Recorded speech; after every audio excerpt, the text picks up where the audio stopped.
Hi, it's me Nithya you. எல்லோரும் எப்படி இருக்கீங்கன்னு மறக்காமல் கமெண்ட் செக்ஷனில் சொல்லுங்கள். வாங்க நம்ம வந்துட்டு இன்றைக்கான கதைக்குள்ளே போகலாம். இன்றைக்கான கதை என்ன பார்த்தீங்கன்னா, ஒரு கழுகு இருக்குது. அந்த கழுகு பார்த்திங்கன்னா வானத்தில் பார்த்திங்கன்னா பறக்கும்போது ரொம்ப உயரத்தில் பறக்கும், ரொம்ப சந்தோஷமாக பறக்கும்.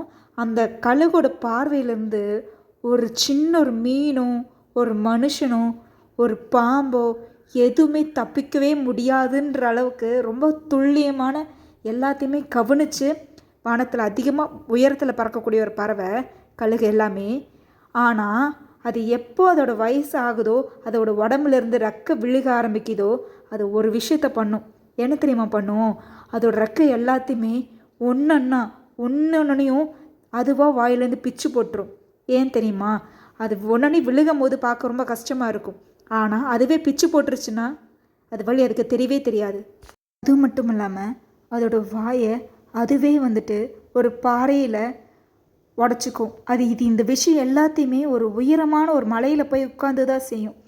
அது திரும்ப அதோட உடம்புல ரெக்கையும் அதோட காயங்களும் சரியாகிற வரைக்கும் அந்த மலையிலேயே தான் இருக்கும்.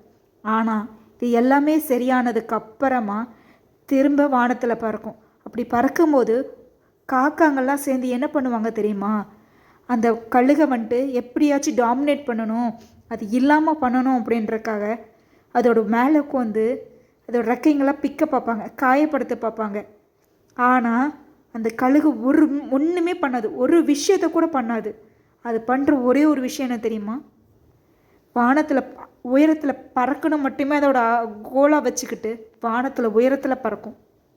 அப்படி பறக்க ஆரம்பிக்கும் போது அவ்வளோ நேரம் தொல்லை பண்ணிட்டு இருந்த அந்த காக்காங்கள்லாம் ஒரே செகண்டில் காணாமல் போயிடும். ஏன் தெரியுமா? ஏன்னா உயரத்தில் பறக்க ஆரம்பிக்கும் போது அந்த காக்கங்களோட சுவாசிக்கிறதுக்கு பார்த்திங்கன்னா ரொம்ப கஷ்டமாக இருக்கும். அதனால் ரொம்ப ஈஸியாக சரி இதுக்கு மேலே இந்த கழுகு ஒன்றுமே பண்ண முடியாது, என்ன பண்ணாலும் உயரத்தில் பறக்கத்தான் போகுது அப்படின்னு விட்டு போயிடும். இதே மாதிரி தான் நம்ம லைஃப்லையும் அதே மாதிரி பெரிய பெரிய கனவுகளை வச்சுருக்கணும். நம்ம எந்த அளவுக்கு பெரிய பெரிய கனவுகள் வச்சுருக்கோமோ அதே மாதிரி தான் நமக்கு பின்னாடி இருந்து காக்காங்க மாதிரி இருந்து நம்மளை டாமினேட் பண்ணுறக்கு ஒருத்தங்க இருந்துகிட்டே இருப்பாங்க. நம்மளை டாமினேட் பண்ண பார்க்குறாங்கன்னா நாம் என்ன பண்ணுவோம்? இல்லை, நான் அடிப்படைஞ்சு போக வராள் கிடையாது, என்னால் எல்லாமே முடியும்னு என்ன பண்ணுவோம்? உயரத்தில் போய் சாதிக்க பார்ப்போம். அதுக்கு தான் இந்த காக்கா மாதிரி ஆட்கள் நம்ம லைஃப்பில் இருக்கிறதும் நல்லது தான்.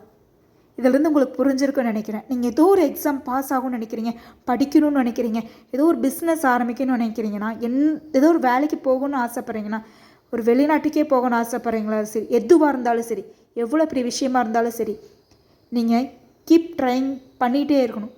Never give up. என்னால் முடியும், நான் இது எல்லாத்தையும் நான் சாதித்து காட்டுவேன்றதில் உங்களோட கோலை நோக்கி நீங்கள் போயிட்டே இருந்தீங்கன்னா கண்டிப்பாக ஒரு நாள் சொல்கிறேன், நீங்கள் எது வாங்க நினச்சாலும் சரி, எது சாதிக்க நினச்சாலும் சரி, கண்டிப்பாக உங்களால் முடியும்.